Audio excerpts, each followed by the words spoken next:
سلطان ایوبی عرب کی سرزمین سے صلیبیوں کو نکالنا چاہتا تھا۔ وہ کہا کرتا تھا کہ یہ سرزمین اسلام کا سرچشمہ ہے جو ساری دنیا کو سیراب کرے گا، اور وہ اپنی عمر کو بہت کم سمجھا کرتا تھا۔ یہ الفاظ اس نے بارہا کہے تھے کہ میں یہ کام اپنی مختصر عمر میں پورا کر دینا چاہتا ہوں، ورنہ میں دیکھ رہا ہوں کہ مسلمان عمرہ اس مقدس خطے کو صلیبیوں کے ہاتھوں بیچتے چلے جا رہے ہیں۔ ایک رات وہ اپنے خیمے میں گہری سوچ میں کھویا ہوا تھا۔ اس نے یہاں تک سوچا تھا کہ قلعے کے ارد گرد سے اتنی فراخ سرنگیں کھدوائی جائیں جن میں پیادہ سپاہی گزر سکیں۔ کچھ اور طریقے بھی اس کے ذہن میں آئے۔ وہ اب چند دنوں میں کرک پر قبضہ کر لینا چاہتا تھا۔ اس کیفیت میں علی بن سفیان اس کے خیمے میں داخل ہوا۔ اسے دیکھ کر سلطان ایوبی خوش نہیں ہوا، کیونکہ اسے اطلاع مل چکی تھی کہ مصر کے حالات خطرناک مرحلے میں داخل ہو چکے ہیں۔ چہرے پر تشویش کے آثار لیے سلطان ایوبی علی بن سفیان سے بغل گر ہو کر ملا اور کہا، تم میرے لیے یقیناً کوئی خوشخبری نہیں لائی؟ بظاہر خیریت ہے، علی بن سفیان نے کہا، مگر خوشخبری والی بات کوئی بھی نہیں۔ اس نے مصر کے حالات اور واقعات سنانے شروع کر دیے۔ علی بن سفیان جیسا ذمہ دار حاکم سلطان ایوبی سے کچھ بھی نہیں چھپا سکتا تھا، نہ ہی وہ اسے خوش فہمیوں میں مبتلا کر سکتا تھا۔ حالات کا تقاضا یہ تھا کہ لگی لپٹی رکھے بغیر بات کی جائے۔ علی بن سفیان نے تقی الدین کی غلطیوں اور سلطان ایوبی کی بھی ایک دو غلطیوں کا کھل کر ذکر کیا۔ ارسلان کی غداری کا قصہ اور ادریس کے جوان بیٹوں کی موت کا حادثہ سن کر سلطان ایوبی کے آنسو نکل آئے۔ اگر ارسلان مر نہ چکا ہوتا تو سلطان ایوبی کبھی یقین نہ کرتا کہ اس کا یہ حاکم جسے وہ اپنا وفادار سمجھتا تھا غداری کر سکتا ہے۔ اس سے پہلے بھی دو دوست اس سے غداری کر چکے تھے۔ اگر ارسلان ذرا سی دیر اور زندہ رہتا تو باقی راز بھی بے نقاب کر دیتا، علی بن سفیان نے کہا۔ اس کے آخری فقرے سے جو موت نے پورا نہ ہونے دیا، صاف ثبوت ملتا ہے کہ مصر میں بغاوت ہونے ہی والی ہے۔ مصر میں ہماری جو فوج ہے اسے ذہنی لحاظ سے پست کر دیا گیا ہے۔ میری جاسوسی بتاتی ہے کہ کماندار تک غلط فہمیوں اور بے اطمینانی کا شکار ہو گئے ہیں۔ فوج کے لیے غلے اور گوشت کی قلت پیدا کر کے یہ بے بنیاد بات پھیلا دی گئی ہے کہ تمام تر رسد محاذوں پر بھیجی جا رہی ہے، اور یہ بھی کہ فوج کا مال حاکم بیچ کر کھا رہے ہیں۔ دشمن کی سازش اسی ملک میں کامیاب ہوتی ہے جہاں کے چند ایک افراد دشمن کا ساتھ دینے پر اتر آتے ہیں۔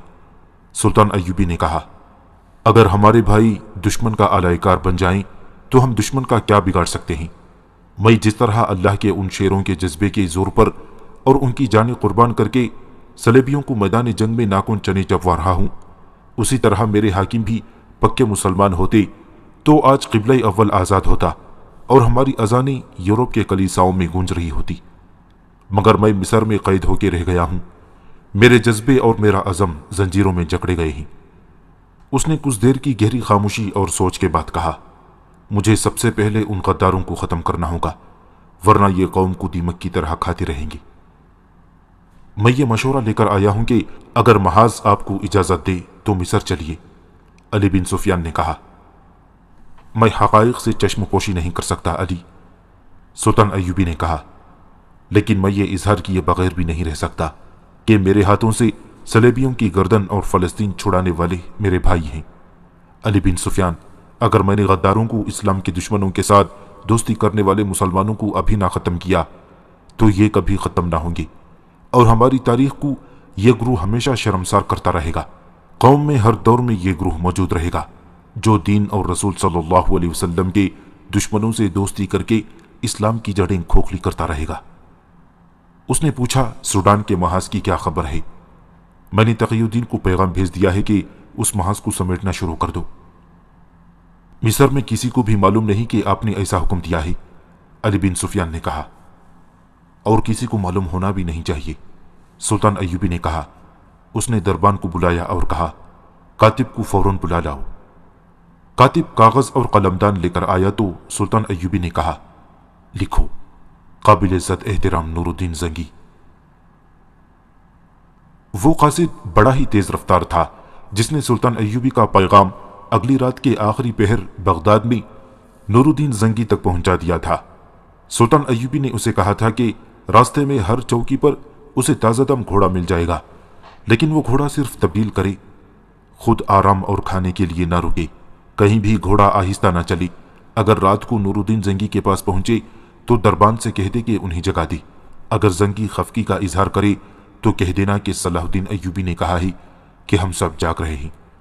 قاصد جب نور الدین زنگی کے دروازے پر پہنچا تو محافظ دستے نے اسے روک دیا اور کہا کہ پیغام صبح دیا جائے گا۔ قاصد نے گھوڑے تو کئی بدلے تھے مگر کہیں پانی کا ایک گھونٹ پینے کے لیے بھی نہیں رکا تھا۔ تھکن، بھوک، پیاس اور 2 راتوں کی بیداری سے وہ لاش سا بن گیا تھا۔ زبان پیاس سے اکڑ گئی تھی، وہ پاؤں پر کھڑا نہیں ہو سکتا تھا اور اس کے منہ سے بات نہیں نکلتی تھی۔ اس نے اشاروں میں بتایا کہ یہ پیغام بہت ضروری ہے۔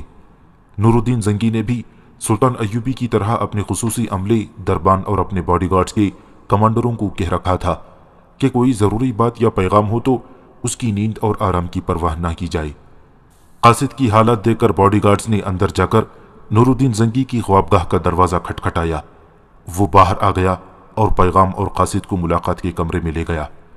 قاصد کمرے میں داخل ہوتے ہی گر پڑا۔ زنگی نے اپنے ملازموں کو بلوایا اور قاصد کی دیکھ بھال کرنے کو کہا۔ اس نے پیغام پڑھنا شروع کر دیا۔ سلطان ایوبی نے لکھا تھا، آپ پر اللہ تعالیٰ کی رحمت ہو۔ میرا پیغام آپ کو خوش نہیں کرے گا۔ آپ کے لیے خوشی اور اطمینان کی بات صرف یہ ہے کہ میں نے حوصلہ نہیں چھوڑا۔ آپ کے ساتھ کیا ہوا عہد پورا کر رہا ہوں۔ آپ میرے پاس تشریف لائیں گے تو تمام حالات سناؤں گا۔ میں نے کرب کو محاصرے میں لے رکھا ہے، ابھی کامیابی نہیں ہوئی۔ اتنی کامیابی حاصل کر چکا ہوں کہ صلیبیوں کی ایک فوج نے شہر منڈ کی سرکردگی میں باہر سے مجھ پر حملہ کر دیا ہے۔ میں نے محفوظے سے اسے گھیرے میں لے لیا ہے۔ اب تک اس کی آدھی فوج ختم کر چکا ہوں۔ بھوکے صلیبی اپنے گھوڑوں اور اونٹوں کو کھا رہے ہیں جو انہیں اتنی دور سے یہاں لائے تھے۔ میں اس کوشش میں ہوں کہ ریمانڈ کو زندہ پکڑ لوں، مگر کرک کا محاصرہ لمبا ہوتا جا رہا ہے۔ صلیبیوں کا دماغ اور طریقہ جنگ پہلے سے بہت بہتر ہے۔ میں محاصرے کو کامیاب کرنے کے طریقے سوچ رہا تھا اور مجھے امید تھی کہ میرے جانباز مجاہد قلعہ توڑ لیں گے۔ وہ جس جذبے سے لڑ رہے ہیں وہ آپ کو حیران کر دے گا، مگر سوڈان میں میرا بھائی تقی الدین ناکام ہو گیا ہے۔ یہ اس کی غلطی تھی کہ اس نے اجنبی صحرا میں جا کر فوج کو پھیلا دیا ہے۔ وہ مدد مانگ رہا ہے۔ میں نے اسے محاذ سمیٹنے اور واپس آنے کو کہہ دیا ہے۔ مصر سے آئی ہوئی خبریں اچھی نہیں۔ غداروں اور ایمان فروشوں نے دشمن کا اعلی کار بن کر مصر میں بغاوت اور صلیبی یلغار کے لیے راستہ صاف کر دیا ہے۔ علی بن سفیان کو آپ اچھی طرح جانتے ہیں، وہ خود میرے پاس آیا ہے۔ میں اس کے مشورے کو نظر انداز نہیں کر سکتا کہ میں مصر چلا جاؤں۔